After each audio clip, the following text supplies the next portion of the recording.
welcome to Concert Pipeline. I'm Steve Jones. Today on the program, we have Fastball. That's right, the 90s hit band that you know from their hit songs Out of My Head and The Way from their album All the Pain Money Can Buy. Came out back in 1998, and I had a chance to talk to Miles, the vocalist and bassist from Fastball. So we're going to get into that in just a little bit.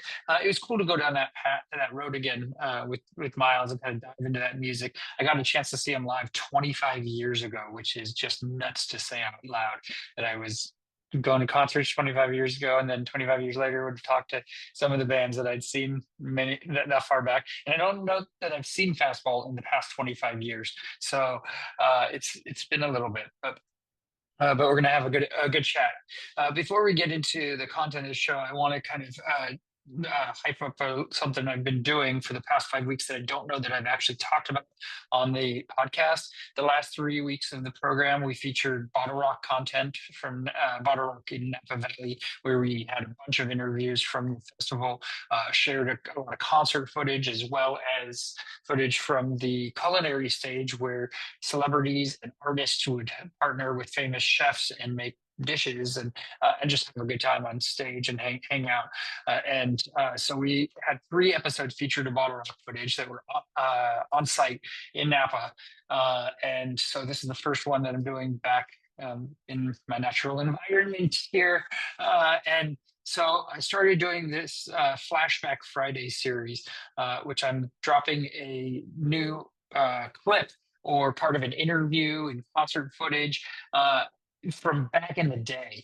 My buddy Jens, he's such a cool dude, and he lives up in Seattle. And we were talking for a bit, and it came up that I have all these old tapes that on mini DV from concerts I went to and interviews that I did, or my buddies did for one of my TV shows, either my old show Stage Right or Concert Pipeline when it was a television show eons and eons ago.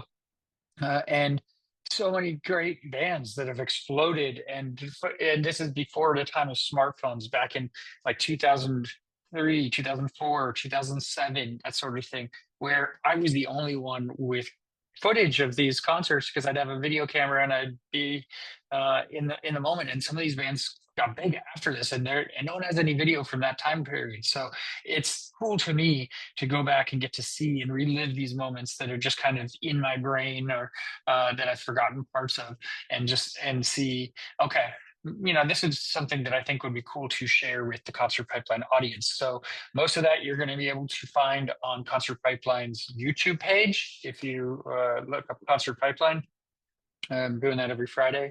Maybe not this coming Friday because I'll be on a cruise with my kids, and we'll see if I get one out for that one. But it's really cool concert stuff. So some of the bands that I've thrown in, footage and interviews up with so far include Flogging Molly from 2004, Juliet and the Licks, Juliet Lewis's band, who I interviewed back in 2004 as well, Warp Tour, and Fall Out Boy, also from 2004. My buddies interviewed them backstage before the show, this tiny little show that they played at Slim's in San Francisco, and were just shooting the shit backstage. And then what felt like a week later, they exploded and now are one of the biggest rock bands out there.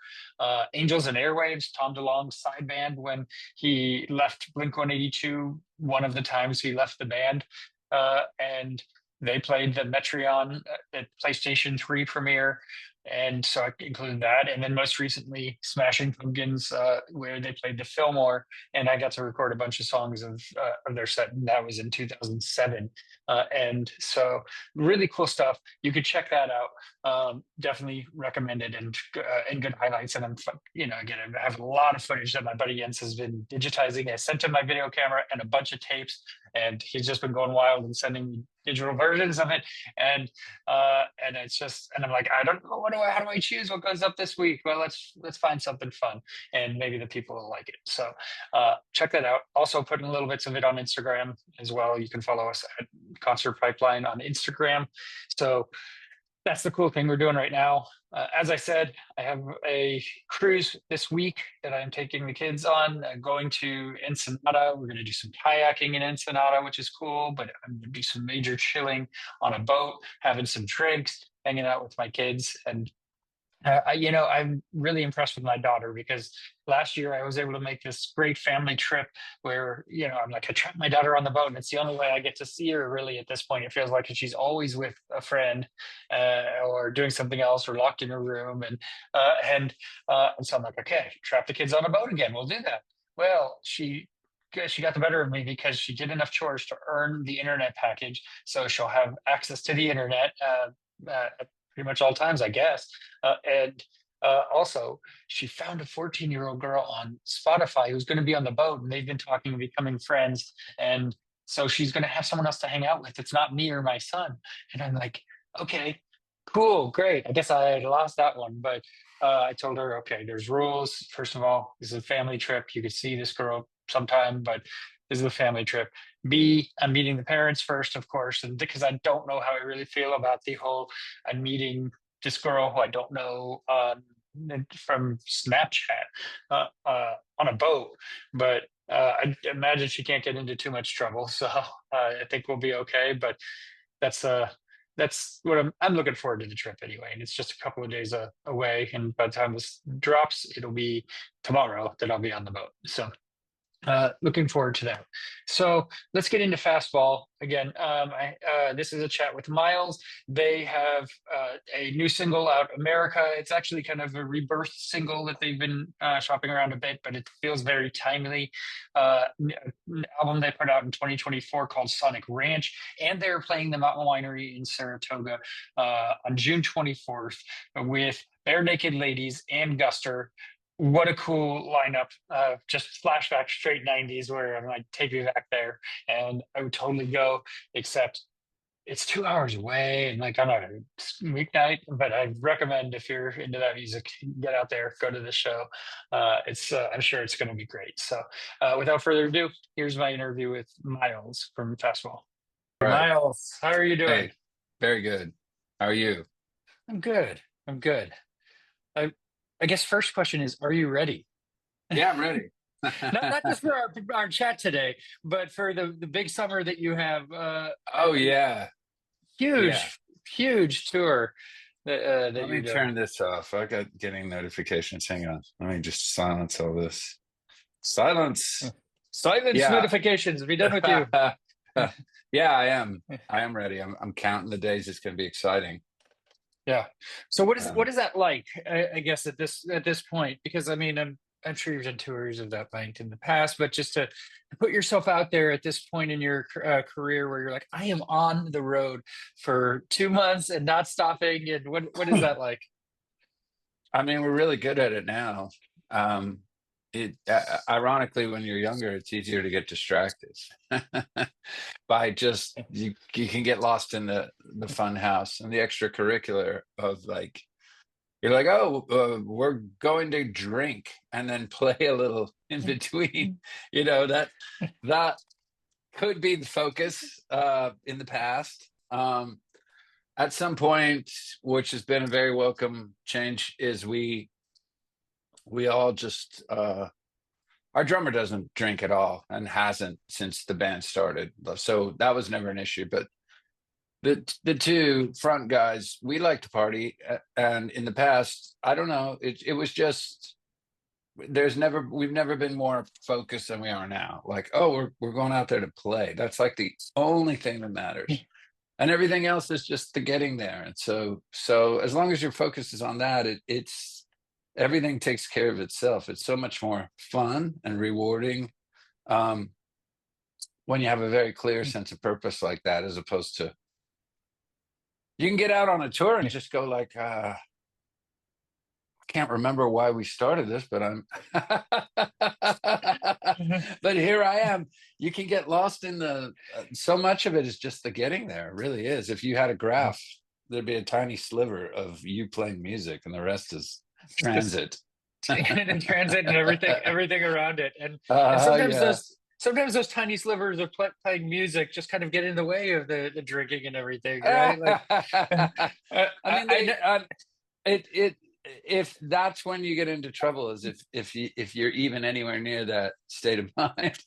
Uh, uh, I never have that state of mind anymore. At some point, everything changed. It just got very like, okay, the only reason I'm here is to play music. That's it. yeah, And that was a wonderful thing to to realize. Like this is the be all end all. And it was a very. It took me a while to get there, as obvious as it seems. yeah. I saw this you telling of a story of a time with Cabo Wabo margaritas. It didn't go. Oh, So that was me at my most unprofessional. That is the low water mark, or the whatever, the high water mark of the rock and roll debauchery and stupidity. Was I love that story actually, because uh, we were going to go play some guys festival, all in quotes festival, because it mm, wasn't a real festival. It was just some rich kid who liked to party, and he had money to bring big bands to town. Um, so he picked us up in a limo. That never happened. So we were like, well, okay. And our road manager was like, oh, he just wants to hang out with rock stars. And I've never really considered myself a rock star, but I didn't want to let him down. So the first thing I suggested, we were headed to a dry county, and I said, could we stop at the could we stop at a liquor store? So we stopped. No, me and Tony loved, particularly at that time, loved very expensive wine. And I knew this guy was loaded, and I was just like, let's see if he flinches if I act like Freddie Mercury. So I started just pulling out off the shelf these very expensive bottles of wine. The guy didn't blink an eye, and we put them all up there. We ran up like a $2,000 tab at the wow. liquor store. The guy didn't. He didn't say anything. He didn't even act. He was nonplussed. And then we went, and we went to our hotel, and then we had to go to some sort of well, the only place I can't remember where we were. I knew we were like south of Memphis. We were in Mississippi somewhere, Hmm. and all there was, the fine dining was like the Catfish restaurant, and we had Yeah. to go to it. We had to go to the Catfish restaurant in a limousine. It was so embarrassing. It was like we just looked like the biggest twats and coming out of this big giant car, but that was our only mode of transport.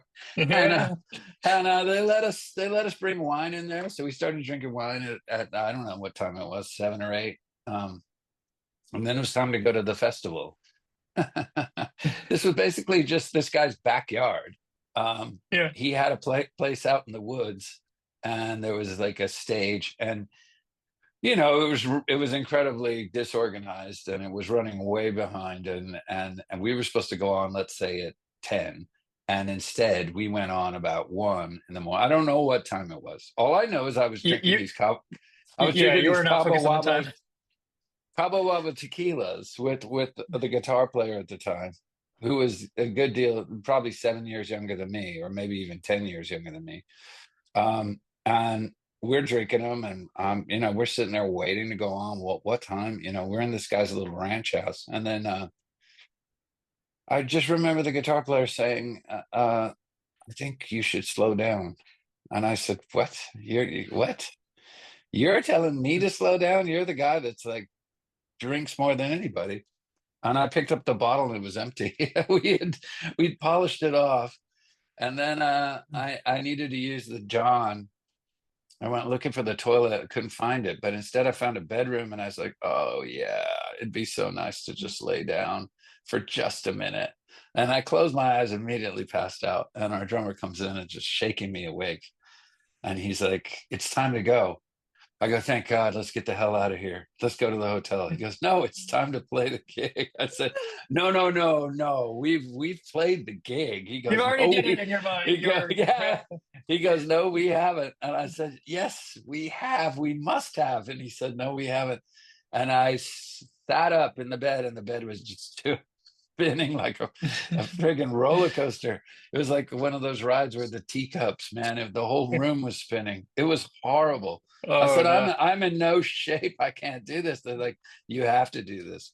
And they just shoved me on stage basically. And I was falling all about and I sitting on the drum riser when it wasn't my turn to sing. And I didn't know where we were in the song. I mean, I was just legless and I was insulting the audience. Somehow we made it out of there all right, got paid, but I wasn't very proud of myself. So that was, yeah, that was a low moment for me. That was a long, long, long time ago. A long time ago. It's memorable. Well, memorable in ways and forgettable in others, I guess. Huh? Yeah, Yeah, yeah. yeah. Well, we're glad we don't have those moments anymore as much. So I mean, I feel guilty about charging people money us to do that, you know. To me, that's just amateur hour. But I get, you know, it's allowed, I guess, if you're songs on the radio all the time and you're a young guy and you think you're invincible and yeah, hot shit Chinansky, then I guess it's okay for you know, that's kind of the rock and roll cliche. Uh, yeah. but I'm glad I'm glad those days are over. You know, they're memories, and they're not always the most fun. You know, the pain. You have to get through the pain to Yeah, appreciate it, really. So yeah, I yeah, guess. yeah. Speaking of your song on the radio, do you remember like the first time you heard your song on the radio? Like, what was that like for you? Well, yeah, I remember distinctly because I had moved to Los Angeles. You know, we got successful right. It seemed like it was such a Hail Mary pass the way we got successful because we should have been dropped. Our we everyone thinks that All the Pain Money Can Buy is our first record. It's not. It's our second No, record. make We had a your record, mama proud. right? Like 300 people bought that one, so no one knows that it was out there. And so we were going to get dropped, but through a fluke of nature, we were able to make another record. The president got fired, and it's a big, long, convoluted story, but it definitely has the fingerprints of the hands of fate on it. You know, it's just like that all this lined up is crazy that we were able to do another record. And then on top of that, there was no president. We weren't even sure the record was coming out. I had moved to LA and then to try and start, you know, I don't know, a new life. I wasn't sure. I didn't know. I knew that if the record didn't come out, the likelihood that the band would just soldier on was probably not going to happen because we'd put all this heart and soul into it and we didn't really have any, there was no proof that anything was ever going to come of it. It's not like we were playing sold out shows or anything. Nothing was happening. You had So to wait almost a year for that album to come out. yeah, we Like, did. It was, well, it was about 6 months and it was the longest 6 months. I moved to LA and I was working as an extra. I was in this crummy car that would break down all the time. So the break down on the side of the 405 and then our song would come on the radio. That's that kind of thing. So that was very exciting. All of a sudden I could see my deliverance, you know, it was there. mhm. And it was like, I just need them to keep playing this song, you know, and we can hit the tipping point, which indeed happened so fast. Like I wasn't sure what was going to happen. Very quickly, the song caught fire and it just went crazy, you know. And the radio guy would tell us things like, you know, don't get too excited. There's some big boys in front of you now. You got Pearl Jam in front of you. You got Green Day in front of you, and we just leapfrogged over everybody. It was incredible. Suddenly, boom, there we were. You know, number one at rock radio or alternative rock radio, whatever, and then pop radio. The whole thing, it all happened overnight, but it was a decade of of hard work Yeah, through various bands, and then that band had struggled for I guess 4 years before anything happened. yeah. I'm interested in kind of the change in tone, like listening to "Make Your Mama Proud," you know, and then kind of the transition. I mean, it's night and day. That like it feels like a different band Yeah, from there to "All the Pain Money Can Buy." Like, was that? right. I mean, was that intentional? You were trying to make these, you know, pop rock ballads sort of thing, like that were just that would hit that. Were you It's trying to hit the radio? What was that? it was all very kismet and not planned out. I do remember I'd grown very tired of playing that "Make Your Mama Proud" type material, but we got together. Tony had come from this Orange County kind of punk scene, and he liked his songs like Human Torch on the first record. That was kind of the template for what he was doing. Lender, on that first record, there's a song called Make Your Mama Proud, the title track. They're all Mm. very high energy, fast, real, you know, very airtight, kind of very fast songs. And after a while, I'd just gotten sick of it, felt it was like one dimensional. And I'd flirted with even quitting the band because nothing was happening. It just felt like we were beating our heads against the wall. And then I had started to write moodier stuff like Slow Drag or uh it's a stupid song, but it was musically is kind of where I was headed, is like Charlie the Methadone Man or stuff like that. Just more moody, atmospheric. I didn't want to keep playing these 2 minute 1 2 3 4 type songs. And just as I was thinking all that, I had a 4 track because I had even stopped bringing songs to the band because I was like, I want to realize these on my own and see. I want them to have their day in court without someone saying they don't like it or don't want to try it, which I'd encountered before. And then Tony played me a 4 track of his of Out of My Head, and when I heard that, I was just floored. I really was amazed at not only what an amazing song it was, but also that it was in the same strain of what I'd been trying to do. So I was like, "Oh, wow, this is really interesting." We hadn't had one conversation about direction or Yeah. anything like that. I mean, we never do. We just do what we do. But that song was the song. To me, it's still my favorite song. It was so well written. It was something like from another world. I just didn't know anybody that could write a song that good. And so that was amazing.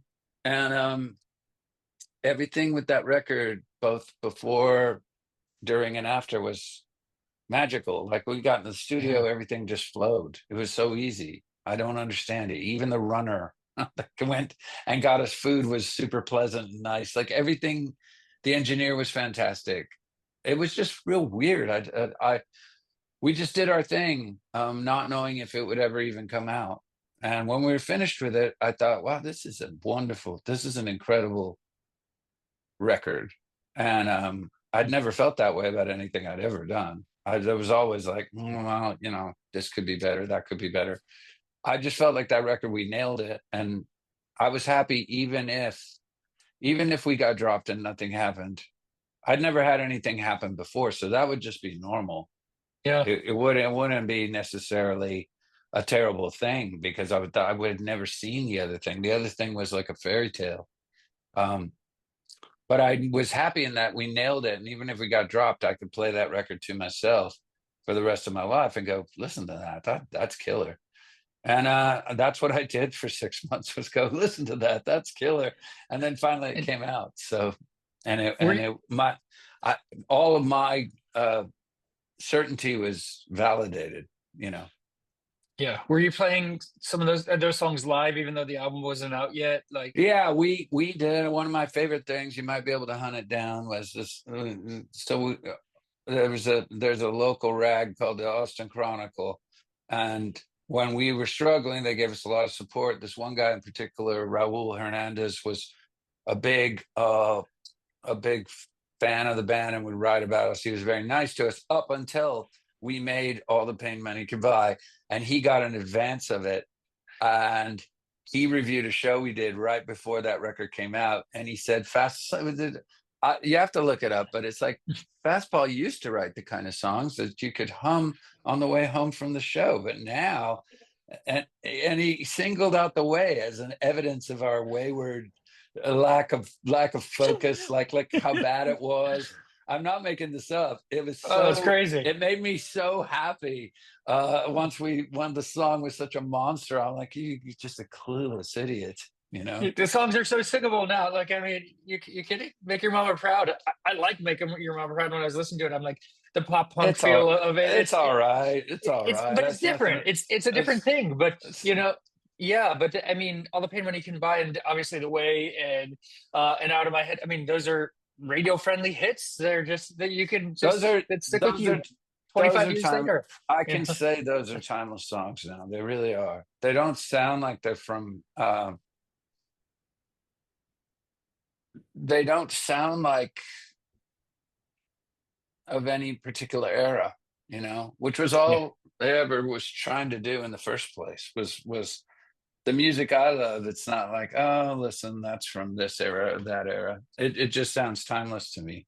We never wanted to have a DJ, for instance, like everybody yeah, at the time had just a snippet of like a sample or some DJ kind of like, oh man, I got a bucket hat. We're going to the rave. We're this is we never jumped onto that kind of bandwagon, any kind of bandwagon. We were just trying to make music that we enjoyed and that existed outside of any kind of thing. We just like music, so we weren't trying to. There definitely was. There's definitely some people that very cynically could go, well, this is really hot right now, so we're gonna do this. You know what I mean?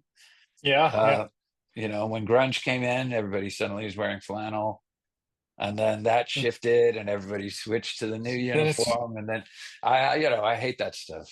It's just I just like to make music. yeah, yeah. Tell me about kind of balancing between fastball and some of your other projects that you have, the resentments and Oh, well, the resentments is just like me going to the gym to stay in shape because you end up having a lot of time off where you're not making any music at all. yeah, You can get really flabby as a musician. Like you can literally, if you don't play guitar for X amount of months, you'll lose your calluses in your hand. But also just the dexterity and the flow, everything starts to go away and you have to work to get it back. But if you have a weekly gig, that gig is like almost 3 hours without stopping. Um, wow, and it's just whoever's there, and we don't ever have a planned set list, and you can bring in new songs, you do whatever you want. Sometimes it's crowded, sometimes it's not, but it had become my little where I'd go to spar, as they say. Like, there's also something about practicing versus playing live, and playing live is always going to tighten you up way faster because I guess the humiliation factor or whatever it is, being in front of people makes you work a lot harder then when you're playing to a metronome or playing at home along with the record, there's no pressure. The phone could yeah, ring, you can stop, no one's watching. That really informs your playing. And so it's good if you can to play in front of people. And so that's what that serves. As far as a solo record, I went through a yes. divorce and just wanted to get the way I felt down as accurately as possible without having to filter it through my band. But I will say that my band, if you think of these other things as um, they're just kind of dalliances, it's like my band is like my wife, it's Yeah, like and I really love my wife, it's like over time you realize how lucky you are to be in a band with these people. It takes it, we've been together 30 years. So there definitely wow, was phases where you're like, no, I hate this situation. I wish they would understand what I want. yeah, Like they don't understand me. But you come to realize no, that this is a partnership that just like a marriage where you have ups and downs. You hate each other, you love each other, and over time it all smooths out into this awesome brotherhood where you're like, these people are my dear friends, and we built this thing together, and we love all the music. We're not embarrassed by any of the music, which is pretty remarkable. Because you're going to have some clunkers. It's just like, how bad are the clunkers? We love the whole thing. I love the whole catalog, and I just think we're constantly after it too. It's not a cynical for us. It's not a nostalgia thing.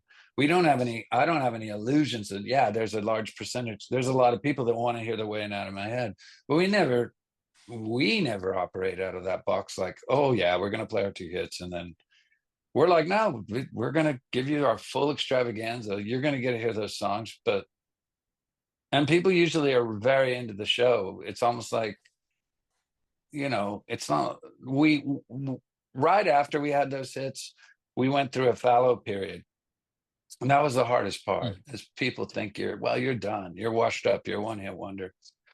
Then we would encounter people that would be just shouting the way or whatever for 45 minutes, and I would just say, just come back at the end and we'll do it, We're oh, closer don't with it, wait, obviously. don't Yeah. waste your Yeah. time, go Yeah. do something and come back. But now no one ever does that, because our show is really good, and Yeah. we're really there, we're really into what's happening. It's like it's an amazing thing. And so we've stuck together and made it into this awesome, I feel like we're the best we'll probably ever be right now, because we're gonna get old, we keep getting older, so at some point we're gonna have to stop or whatever, I don't know when. But right now the band is in great shape. Yeah. Yeah. People love I mean, 90s, early 2000s, the kind of this nostalgia too. It's of a moment, And so, and Yeah, And you get to for live that sure. through like the cruise, like you did the '90s cruise in February with Gin Blossoms, Blues Traveler, Lisa Loeb. Like, are those things just like parties like the whole time? Like, seriously, just like working in the set, like you talked about earlier. Uh, I mean, look, you're stuck on a boat and there's nothing to do. You could end up drinking a lot, but I'm at the age now where I just don't. I like to drink every now and again, but I don't drink like I used to, because the toll is too insane. yeah, You have four drinks or three drinks, even that's good. even three drinks, and you feel terrible the next day, and then the next day is kind of auctioned off. And I mean, I'm almost 60. I'm 50, going to be 59. You start to get to this age, you go, I don't know, how many days do I have left? I don't even know. But it ain't as many as I had before. That's for sure. Like my life is on the downward slope. And do I really want to trade a day for 4 hours of fun? No, I don't. So I just not really into it that much anymore. It served its purpose, I guess, but I've thought about writing a book about like a book called Soberish or something like that, because I haven't a book for people like me, because I Yeah, haven't totally stopped drinking, but I'll go like 8 months and months without doing it, or I'll have one drink a week, and I'm enjoying my life a lot more. But I don't have to say never again, or I'm never doing that yeah, either. So and now I would have a big preface to my book, like, if you have a problem, this is the wrong book for you. Go there first if you think you have a problem. Don't come here, because this book yeah. is for people that don't have a problem. But I will say, if you drink all the time, you might be what they call a normie, but there's no way to know. The lines get very blurry, don't You they? can't do without it. Yeah, yeah. Well, if you're partying all the time, it's like, are you an alcoholic or not? Well, who's to say? I don't know. How can you tell? You got to try stopping first and see how that goes, and see how insane it is or how easy it is. That's what I would say. That's fair. That's fair. Yeah. Um, Yeah, you mentioned just a moment ago that your solo project was a kind of about your divorce. I heard you say also that like the small stars kind of destroyed your marriage. Was Oh, it the like small stars. was that? Yeah. Yeah. I think the small stars was a midlife crisis Mm. project. Yeah. It was rough. That was a rough period in my life, because I was coming off the highs of 98 and 99 and 2000. And Mhm. then then that's it, you're the phone stops ringing, and everything, you're like, wow, that was over before it started. And you start to feel like, oh, I'm not going to have a career after all. I mean, that was just a flash in the pan. And so the small stars was kind of that, all of that feeling, but also then being 35, 36, I felt so incredibly old. Like, I actually feel younger now at 58 than I did it, Oh, because that's great. it's a Yeah. crazy thing. I think something happens. I think at 35, 36, you're still wearing this hat of I should be, well, I should have a family, or I should this, or by now I should. And at the age I'm at now, there is no should. Every day is the day. Every moment is the moment. Like they're the future and past really are kind of like a dream. They're not real. We all say that was real. One of my favorite quotes about the past was I was listening to Deepak Chopra, and he's like, when you come out of a dream, when you're asleep and you come out of a dream, was the dream real? It sure felt real, didn't it? But Yeah. was it real? No, it's not real. You're laying in bed. Couldn't you say the same thing about the past? To some degree, yes, you can. Okay, we all agree, okay, this happened, that happened. But the thing is, your perspective on what happened is so limited. It's just from your point of view, from your perception. You couldn't see all the angles. You couldn't see what actually happened. No one could. Everyone's just bringing their point of view to it. And in that way, the past is an illusion. You add all this Yeah. story to it, like this happened and it's because of this and that. You construct all these things, but they're just phantoms, and they get in the way actually, because while you're in the past, in your head, you're missing the movie that's happening right now. And the movie that's happening right now is where all the good stuff is. And it's Yeah. all very, what's very hard for us as human beings to accept is how transitory it is. We get upset. We build these monuments to the past, This was the Yeah. greatest. Oh, I have a platinum record. Like I never thankfully felt that way, like it meant anything. Because it doesn't. Yeah. What are you going what good is that? Will this get me into the restaurant if it's sold out? Like, is there any utility to this whatsoever beyond me just like feeling like a big shot? It's I can feel like a big shot anyways. I don't need a platinum record. And so can Yeah. you. Anyone Yeah. can feel like $1 million at any time. You just have to tell yourself, I feel like $1 million. It doesn't have to have an external thing attached. You don't need someone else to quantify it for you, and No, like it's that all sort of just thing. Like, it's yeah. just chemicals in your brain, man. That's all it is. And anyone can have people, and I've done it before. So people put all these conditions on feeling good. I'll feel Yeah. good when I get that Yeah. promotion. I'll feel good when I lose 10 pounds. I'll feel good when I have a girlfriend. I'll feel good when it's like, why? Just All that's happening is a switch flicks in your brain and you say you feel good, and then suddenly you allow yourself to feel good. But meanwhile, you could do that right now. And the other thing is, if you do feel good, you will attract better stuff into your life because you're smiling. People want to be around you. You have a good vibe about you. You get what you give. If you're putting out this like life sucks and you're going to get that back. That it's just the way the world works. I don't know why it works this way, but I know it's true. yeah. That's fair. No, no, no. Getting deep today, and I like it. Huh? That's fair.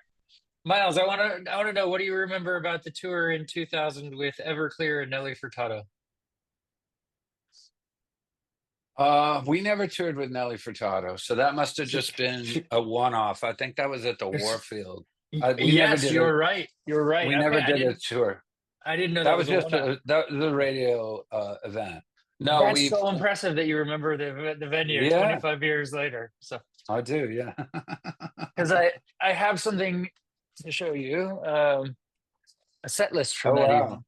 Oh, let me Um, see that. Wow, where did you get that? well, I was there. Oh, you were there. Yes. Okay. Morning Star, Ocean, Goodbye. Interesting that they had that font all those ages years ago. That's the same font we use now. Out Really? of my head, Slow Drag, Nowhere Road, Funny How It Fits. So we don't play a lot of those songs. Dream, what is? Oh, Dream, the Everly Brothers. The Way, Oh, you did Love is that. Okay. Expensive. Yeah, we did. I don't remember getting an encore. I remember it being a radio thing and it being Yeah. very um tight, like 40 minutes or whatever. Uh, Yeah, I think it was probably, yeah, the Alice radio thing probably. yeah, Yeah. Yeah, so yeah, do you remember that show in particular? You remember that it was at the Warfield, so I remember yeah. it. I remember Everclear. I remember Everclear coming out, and they do this. They were very physical, they jump up and Yeah. down a lot. And they were doing this one song and it had this little break in it. And I remember Art would go, 1, 2, fuck you. Like that. That was, people went nuts for that. I remember that. I remember things like that. And we've done so many tours with Everclear. So we've gone out with them 3 or 4 times. I don't know.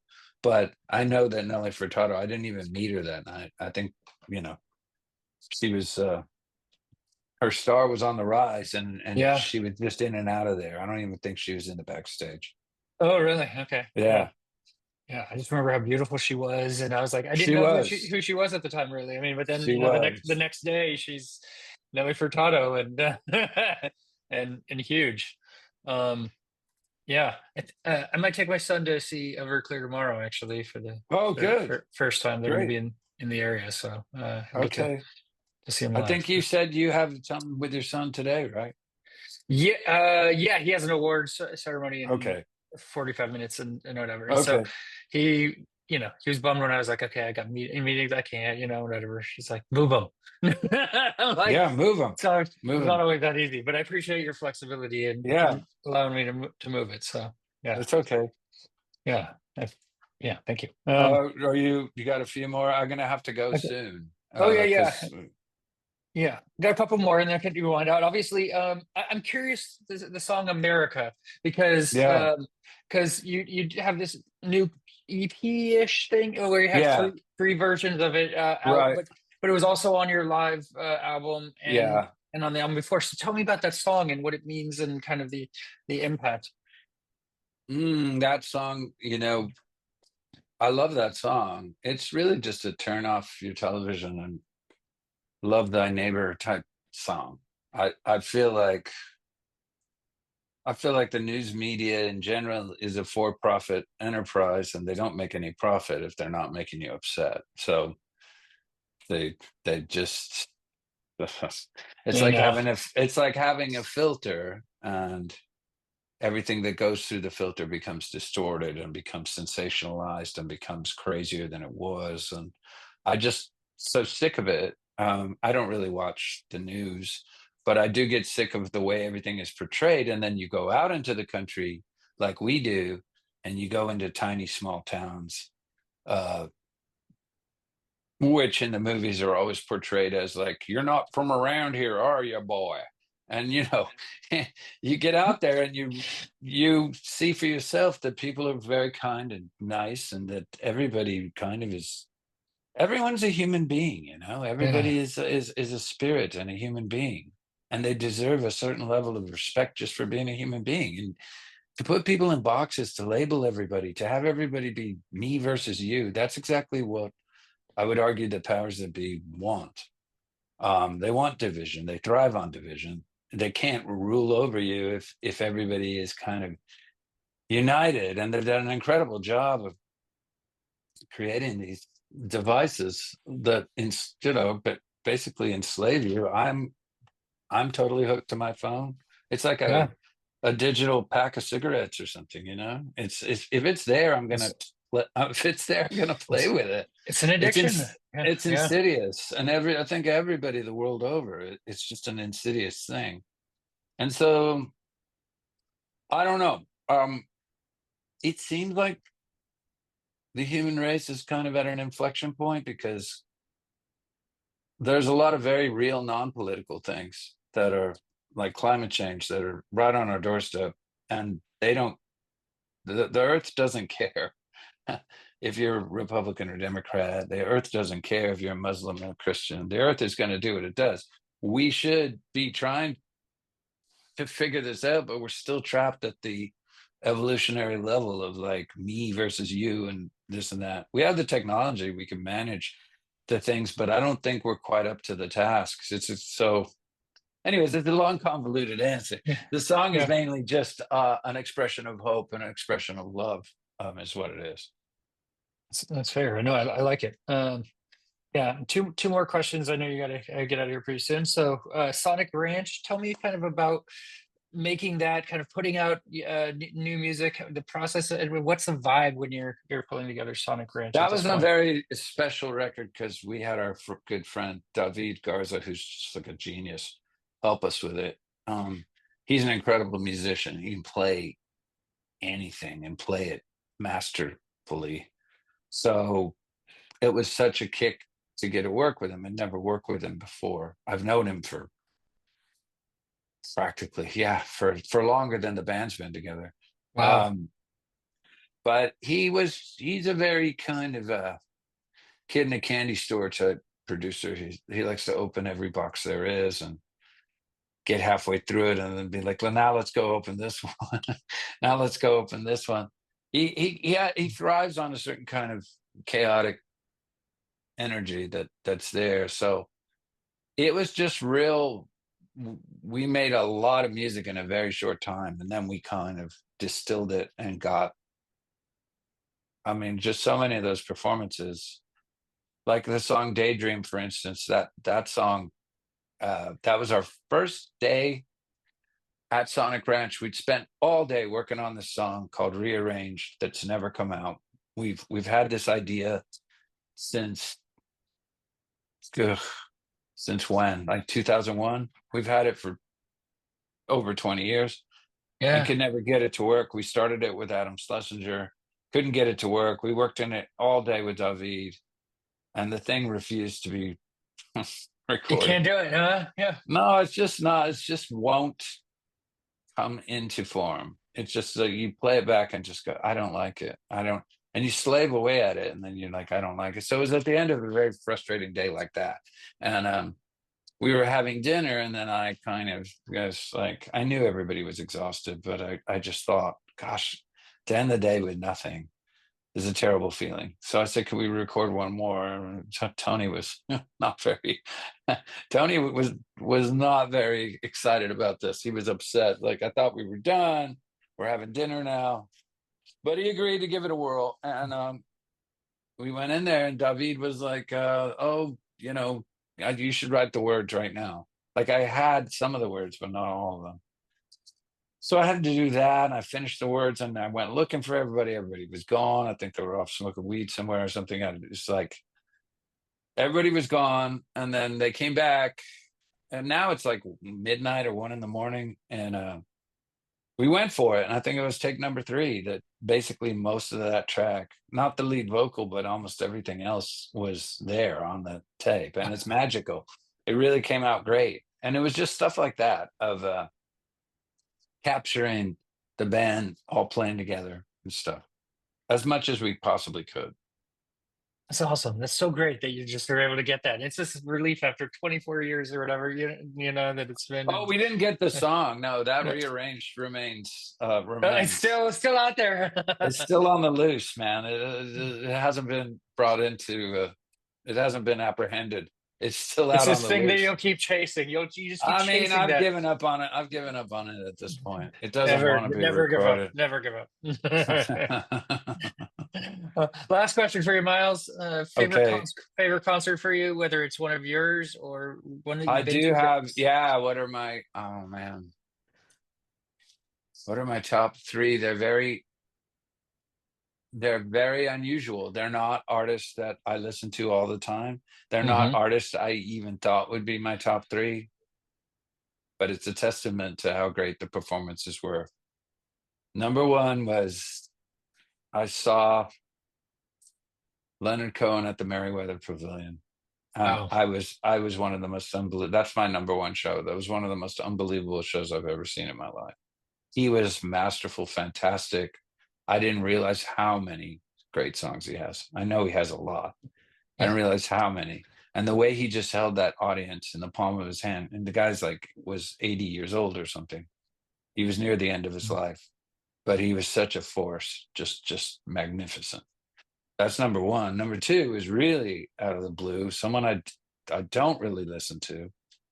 Um, I was just sitting at home, and all of a sudden, I got a phone call from a buddy who was like a ticket scalper, and he goes, "Hey, you want to go see Jeff Beck tonight at the Moody Theater, and I was like, well, yeah, sure, why not? He's like, I got pretty good seats. We went down there, and I'm not really a fan of like jazz fusion or any of that type of stuff, but in Yeah. this particular instance, Jeff Beck was doing all the music that had influenced him. So he started with rockabilly stuff, and then he did, like the theme from Peter Gunn. He did all these different things. He played Danny Boy. You can find the performance of Danny Boy in Austin. It's just Incredible. incredible. Yes, it is. Yeah. Yeah. Yes. Uh, so he played the show. I was flabbergasted. I was flabbergasted at his virtuosity and how insane. And he had guest singers and stuff, and everybody was fantastic. And then they stopped for the encore. They stopped the show, and some people left.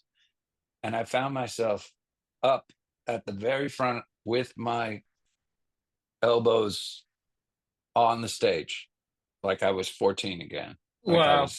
I was that excited about it. He had put me in that state of just extreme excitement. And they came back, and that's when they did Danny Boy. I was right there. And that was the second best show I've ever seen. I've never seen a musician do that. The things he did with the guitar and just everything was perfect and otherworldly, out of this world performance.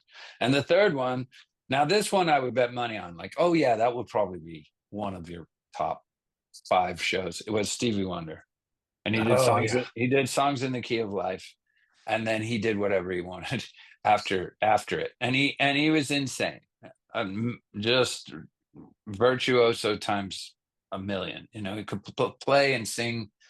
I just couldn't believe it. And directing the band. So those are my top 3. I can't. After that, it becomes a lot harder to pin down what they would be. But again, those 3 artists, it's not like I listen to those all the time. Yeah. Not, Yeah. not at all. Those are like a fraction of. It's all these other artists are like more, but those are the best That's 3 concerts. well, that's the best because you go into an artist that you love and enjoy, and you expect you're gonna love and enjoy it. Okay, that's you have expectations. You go into someone that's maybe not up your alley or something that you were kind of pulled into, someone you're brought in, Yeah, and it's just like this surprise and this amazingness. I mean, yeah, for sure, that is the best way to kind of that will stand out. Much more than an artist that you've seen 20 times and love, and that's always going to have this level for you, right? So. yeah, That's yeah. that was a great answer. I love it. Okay. Yeah.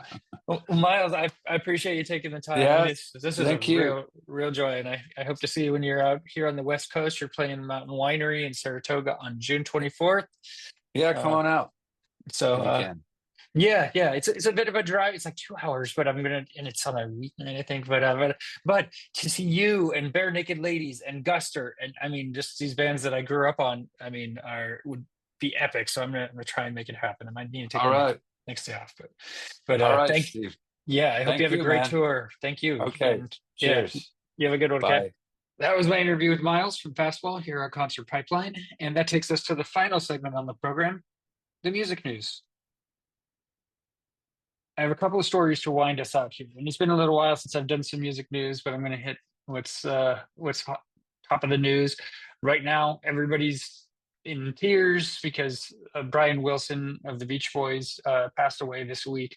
So many people are paying tribute to him, including Paul McCartney, Bruce Springsteen, Green Day. So many other artists are playing his songs and paying tribute to him.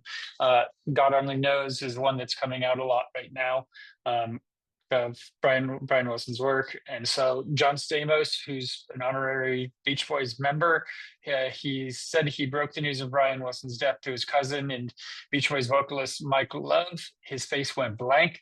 John Stamos has been an honorary Beach Boy for 40 years, which is just crazy to think about. He said, I was with Mike. I got off the plane. I got the text. I was like, oh boy, I guess I better tell him. Mike, your cousin passed away, and his face went blank. He said, we sat in the car for 2.5 hours or so. He didn't say one word, and I didn't ask him anything. Ask him how he was feeling. I know how he was feeling. And Stamos reflected on the connection between the two original Beach Boys members. They had 80 plus years together. They made beautiful music together. And Love co-founded the band with his cousins Brian, Dennis, and Carl Wilson, and friend Al Jardine in 1961. That's so nuts to think of how long ago that was, but it's so of a moment that's of the 60s. And so it's uh it's been a wild ride. And I've never gotten to see the Beach Boys live, but my son is into them now and likes their music as well. He has for the past year or so been into them.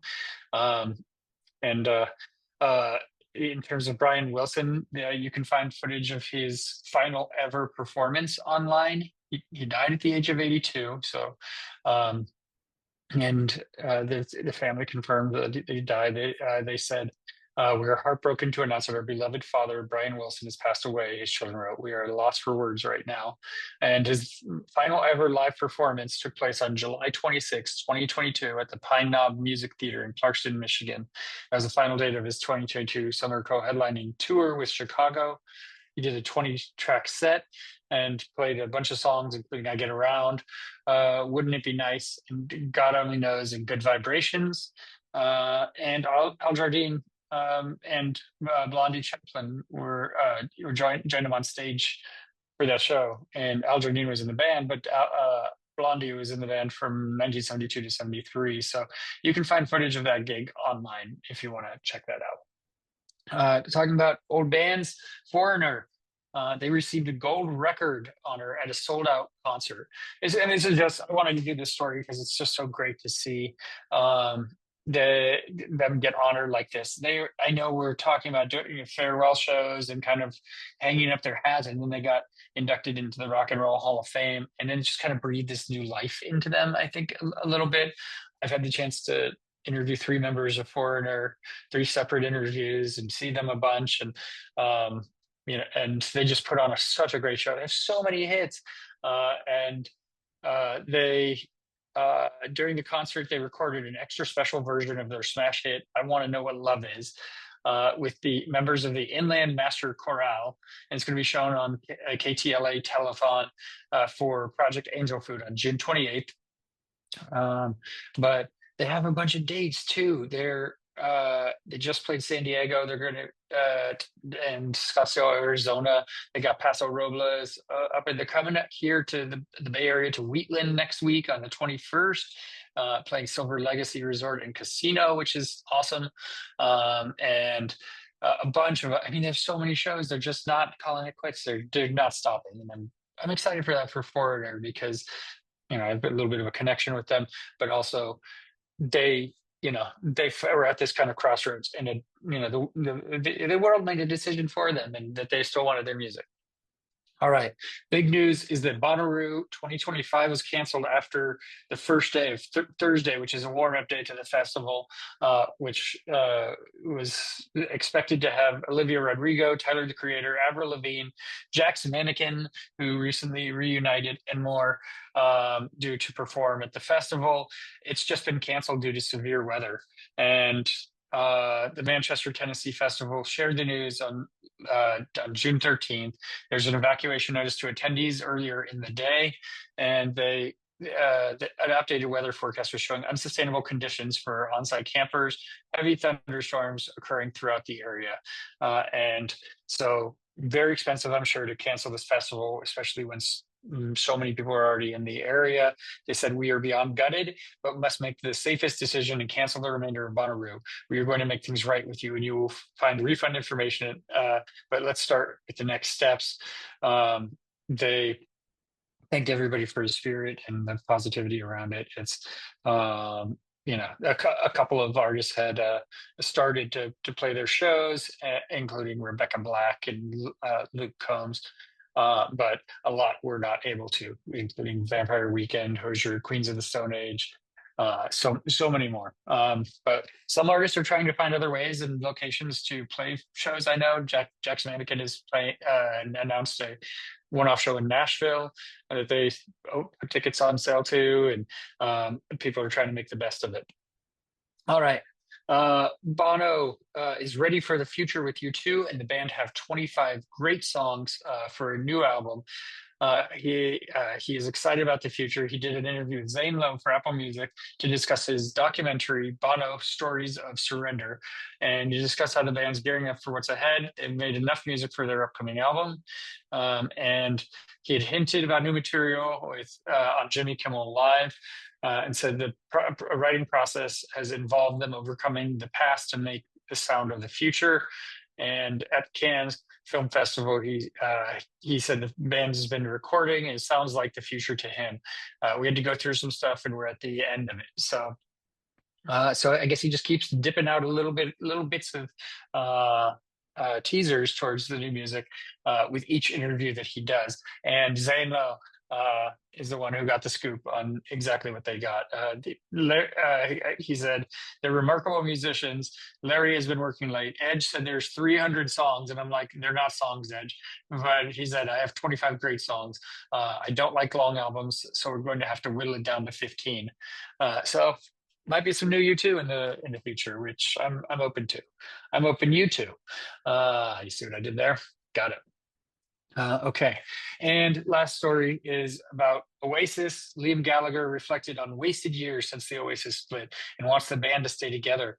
He also said that singing with Noel again has felt spiritual. The frontman made the comments on X and Twitter, responding to fans who reached out to ask how he's feeling with the upcoming reunion shows just around the corner. I think they're like commenting on social media too, because I would expect them not to say anything and just to kind of let it be, the whole thing be until they play the show live. But they've been spotted at a rehearsal studio in London recently. They're gearing up for the stadium concerts, which are going to kick off on the 4th of July.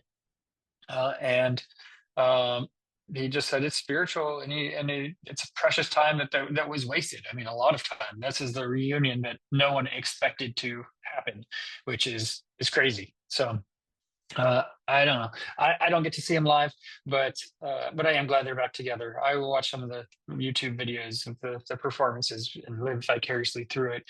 I grew up on U2. I want to say they were my first ever cassette that I got, and I was in 7th grade, and I listened to that thing front and back all the time for What's the Story, Morning Glory. So I love me some Oasis, and I'm happy for him. If these shows come together, let's cross our fingers that everybody stays on good terms, and maybe I'll get to see them on the next run that they do, if they have another tour and get to stay together and make it through this one. But they have one tour to get through first, so let's let that happen.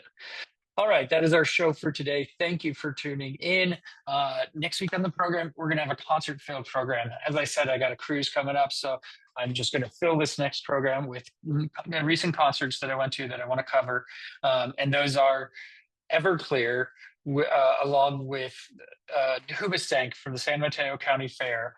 Got some stories to go with that one, so we're going to do a little review, play some songs from both bands there. And I kind of wanted Everclear to tie into this one with Fastball, because I saw Fastball open for Everclear. We talked about that a little bit in the interview, but I'm making it its own. We're going to have that and Finn Wolfhard performance from his show at the Independent in San Francisco. I took my son to that concert, and so we're going to have some songs from Finn Wolfhard as well on the program. More ahead as well. And I'm going to tease that we are at episode 490 right now, and that puts us 10 episodes away from 500. And what I don't know 100% who the next bands are going to be leading up to episode 500, I do know episode 500. It is in the can. And here is a silhouette picture for those watching on YouTube of the artist who's going to be on episode 500. That's all I'm going to say about that right now. So you can think about it. It's someone I really respect as a musician. I'm stoked to get to interview this artist, and I did a kind of a co-interview with another podcaster that I am buddies with. So we're really looking forward to bringing that out in the world in August. But for all of us here at Concert Pipeline, I'm Steve Jones. We'll catch you next time.